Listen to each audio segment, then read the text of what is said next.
We have developed a resource called the loss cycle. This diagram is a combination of content encompassed in grief theory, and imagery is credited to Emily Fries, LMFT of New Beginnings Counseling Group. This is the second part of the loss cycle. If you have not watched our first video focusing on loss, I would encourage you to check that out and come back to learn about the transformation process. One thing to remember is that within the loss cycle, there is no right way we go through this cycle. The process of loss and transformation is unique to each of us.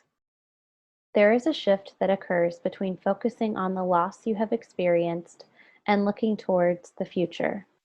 Becoming aware of the loss and even losses you are or have experienced is a powerful step in the admission process. Admitting the loss, even naming it, can help us transition into what's next.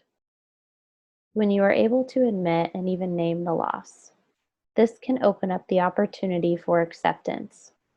As I think about accepting losses, a knot forms in my throat. Accepting does not mean it will be easy. It means there will be movement. It requires us to accept that this is a new part of our life, a new chapter. We have the opportunity to release and forgive, specifically in areas we have experienced guilt and blame, which are two phases in the first part of the cycle. As you accept this life for what it is now, then you start to adjust. This can take form in physical, mental, and emotional ways, as well as within your environment. Maybe there is an adjustment in your routine or even in your living space. These adjustments open up the opportunity to see the future and its possibilities with hope.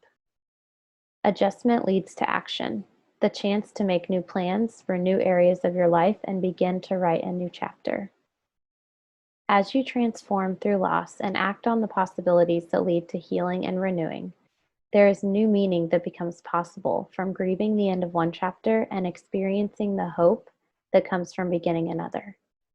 By now, you are probably starting to think about how this process has repeated itself over and over again within your life. We invite you to consider where you are in this process of loss and transformation and how you can be present, mindful, and intentional through it. Thank you for taking the time to learn about the loss cycle. We invite you to stay connected with us via our weekly podcast, So You Can Heal, on Apple Podcasts and Spotify, and by following us on Instagram and Facebook at Stillpoint Healing.